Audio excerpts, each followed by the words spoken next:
Xavier Calvarin, bonjour. Vous êtes premier adjoint au maire de Concarneau, en charge notamment du développement durable, c'est bien ça? Oui, tout à fait. Donc, et aussi du nautisme sur la ville de Concarneau. Une ville qu'on connaît bien quand on est marin. Vous êtes, on le voit ici, lauréat, et je suis très heureuse de vous rencontrer pour ça, du prix Énergie citoyenne 2015, et notamment pour les actions que vous mettez en œuvre en matière d'efficacité énergétique et plus globalement pour répondre aux enjeux de la transition énergétique. Alors, on a vu que vous aviez notamment un chemin vert, un parcours vert qui était développé, également un bateau à énergie électrique. J'avais envie de voir avec vous quelles étaient les conditions pour une collectivité territoriale inférieure qui a moins de 20 000 habitants pour arriver à mettre en place ces solutions-là. Alors donc ces projets-là ont démarré lors du précédent mandat, et Concarneau, on a une problématique de circulation tout simplement parce qu'on a 3 mois de l'année beaucoup de personnes qui se concentrent sur une ville et qui saturent nos entrées de ville. Donc on s'est posé la question au mandat précédent, comment justement permettre aux gens de se déplacer avec d'autres moyens que les véhicules, les voitures. Et donc le moyen le plus évident pour tout le monde, c'était la marche à pied. Et effectivement, on avait donc cette ancienne voie de chemin de fer qui était délaissée avec RFF. On s'est rapproché des RFF et on a fait toutes les démarches justement pour qu'ils puissent déclasser cette voie de chemin de fer plutôt, et la transformer en voie verte, ce qui a été fait donc sur déjà à peu près la moitié du parcours et qui permet de joindre tous les quartiers nord de la ville au centre-ville. À pied, à vélo, et avec des délais d'accessibilité qui ne soient pas plus importants que le fait de prendre sa voiture. Donc ça a été notre premier point.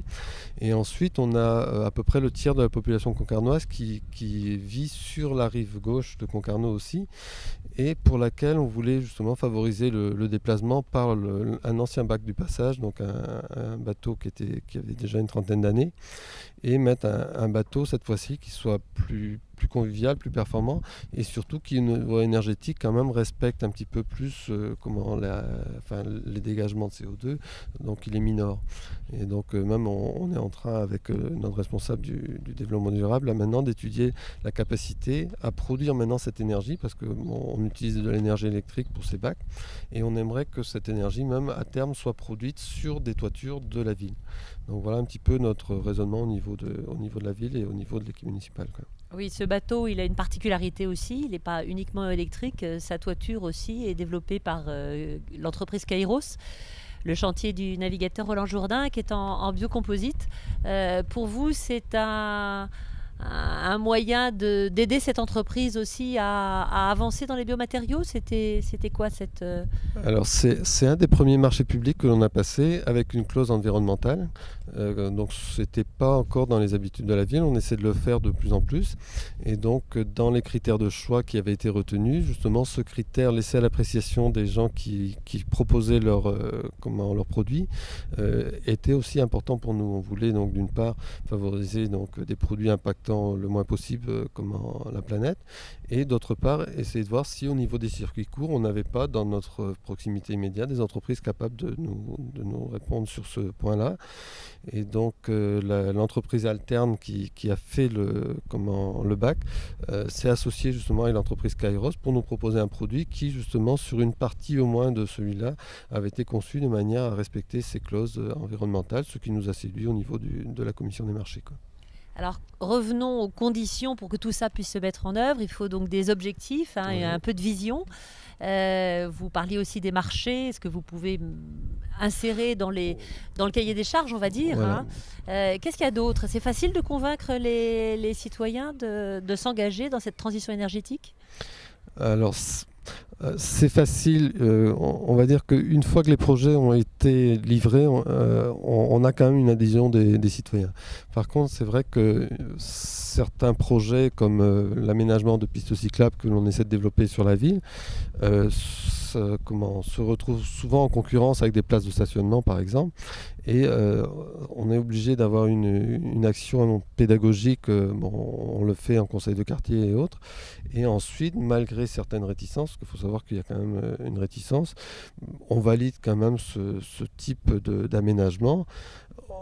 les premières fois, on avait un petit peu peur du retour parce que c'est vrai que les premières fois où on enlève des places de stationnement pour un hypothétique cheminement vélo, on a quand même un certain nombre de retours négatifs. Et une fois que c'est en œuvre, que c'est vraiment efficace, ça se passe en général très bien et on voit même des opposants qui s'y mettent, quoi. Donc je pense que tant qu'on n'a pas pratiqué un certain nombre de nouvelles pratiques de déplacement, on peut être assez réticent parce que c'est toujours un changement dans les habitudes. Mais ensuite, si le projet est bien pensé, si on respecte un certain maillage et que l'on s'aperçoit qu'on arrive à peu près avec les mêmes temps d'accès au centre-ville, les gens sont quand même assez positifs à l'issue de ça, quoi. Vous avez reçu Jean Jouzel récemment, donc le climatologue. Parlez-nous un petit peu des enjeux liés à l'élévation du niveau des océans et globalement aux enjeux climatiques. Comment Concarneau, alors c'est une ville qui a des remparts, mais malgré tout qui est fragile, qui est exposée, vous commencez à réfléchir à comment vous adapter?